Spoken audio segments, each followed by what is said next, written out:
नमस्कार, स्वागत आहे तुमचं माझ्या चॅनलमध्ये। आज आपण बघणार आहोत धनत्रयोदशीची पूजा कशी करावी। धनत्रयोदशी म्हणजे धनतेरस म्हणजे दिवाळीचा दुसरा दिवस। सर्वांना धनत्रयोदशीच्या खूप खूप शुभेच्छा। पूजेला सुरुवात करण्याआधी आपण धन्वंतरी मंत्र म्हणून घेणार आहोत। ओम नमो भगवते वासुदेवाय धन्वंतरे अमृतकलश हस्ताय सर्वमया विनाशाय त्रैलोक्यनाथाय महाविष्णवे स्वाहा। त्यानंतर आपण पूजेला सुरुवात करू। सर्वप्रथम स्नान करून स्वच्छ कपडे परिधान करायचे। पूर्व दिशेला तोंड करून पूजा मांडायची। त्यानंतर भगवान धन्वंतरीचे मंत्राचे स्मरण करून आवाहन करायचे। अन्वेषितच संविधिं आरोग्यमस्या गूढं निगूढं औषध्य रूपं धन्वंतरीच सतत प्रणमामि नित्यम। पूजेची मांडणी करत असताना सर्वप्रथम आपण दीप प्रज्वलित करून घेत असतो। त्यानंतर रांगोळी काढून कलश स्थापना करत असतो। तर कलश स्थापना करत असताना तांब्यावर एक स्वस्तिक काढून घ्यायचा आहे आणि 5 रेषा मारून घ्यायच्या आहे आणि त्यानंतर 1 रुपयाचे नाणे किंवा 2 रुपये जे काही असेल ते नाणे घ्यायचे आहे। त्यावर सुपारी ठेवून पूजा करून घ्यायची आणि ते पाण्यात वाहून द्यायचं आहे आणि त्यानंतर एक फूल घेऊन तेही पाण्यात वाहून द्यायचं आहे। 5 विड्याचे पानं ठेवून त्यावर श्रीफळ ठेवायचे आहे आणि कलश स्थापना करत असताना आधी आपण तांदळाची रास मांडून घेणार आहे। तांदळाची रास मांडून झाल्यानंतर आपण त्याचं अष्टदल कमल काढून घ्यायचं। त्यानंतर अक्षदा कुंकू हळद वाहून मगच आपण कलशाची स्थापना करायची आहे। अशा प्रकारे आपली कलश स्थापना झाली आहे। त्यानंतर आपण कलशाची पूजा करून घेणार आहे। हळद कुंकू अक्षदा वाहून घ्यायचं आहे। त्यानंतर आपण सर्वप्रथम गणपती स्थापना करून घेणार आहोत। तर गणपती स्थापन झाल्यानंतर आपण विष्णू भगवानांची स्थापना करून घेणार आहे। त्यानंतर आपण लक्ष्मी मातेची स्थापना करून घेणार आहे आणि जे आपल्याकडे माझ्याकडे कुबेरांचं यंत्र आहे तर मग ते मी स्थापन करणार आहे। तर भगवान कुबेरांचा फोटो माझ्याकडे आहे तर मी तो पण स्थापन करून घेणार आहे।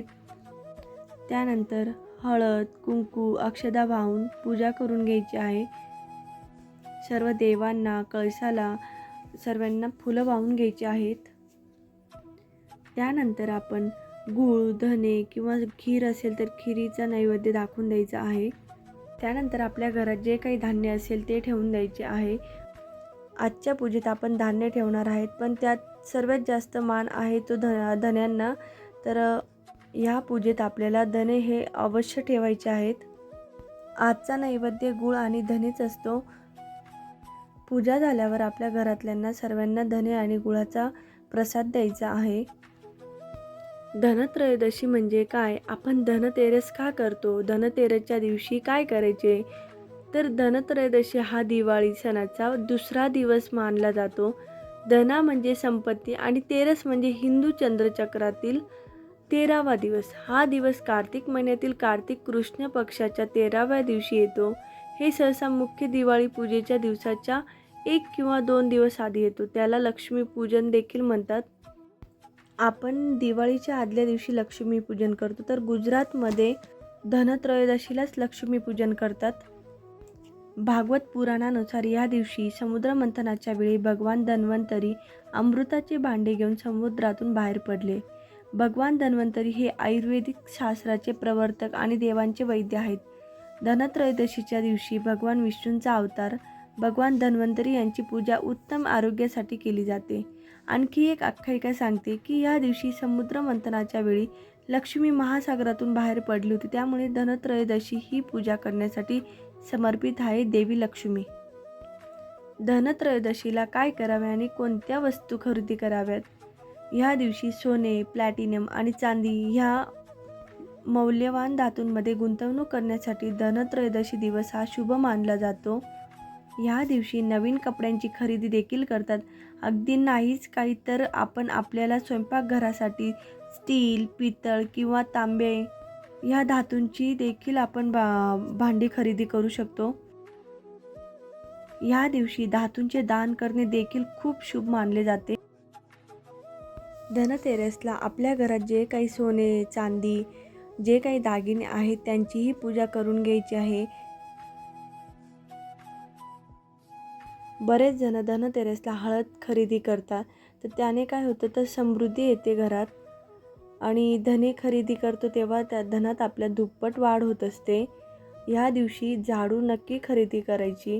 झाडू खरेदी केल्याने लक्ष्मी स्थिर राहत असते घरात आणि सोने जेव्हा आपण खरेदी करतो तर तेव्हा माता लक्ष्मी आपली प्रसन्न राहते. आणि ह्या दिवशी गाय खरेदी केले तर आपल्या घरात गाईच्या येण्याने म्हणजे लक्ष्मीचे आगमन होते. तसेच या दिवशी भगवान धन्वंतरीला तुळस, कोरफड, कढीपत्ता, लवंग जे काही आपल्या घरी अवेलेबल असतील औषधी वनस्पती ते भगवान धन्वंतरींना अर्पण करायचे आहेत.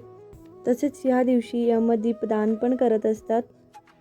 तर यमराजाकडून अकाली मृत्यू होऊ नये ह्या इच्छेने ह्या दिवशी घराच्या मुख्य दरवाजाच्या दक्षिण दिशेला तूप किंवा तिळाच्या तेलाचा दिवा लावावा असे मानले जाते की यामुळे धर्मराज प्रसन्न होतात आणि त्या घरातील कोणत्याही सदस्याचा अकाली मृत्यू होत नाही.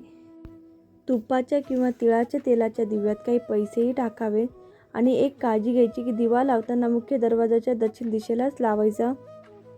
यमदीपदान झाल्यानंतर घरात आल्यावर आपण पूजेमध्ये जे काही धने आणि गूळ वापरला होता ते सर्वांना प्रसाद म्हणून वाटून द्यायचा आहे. आणि धनत्रयोदशीच्या दुसऱ्या दिवशी आपण उत्तर पूजा करायची आहे.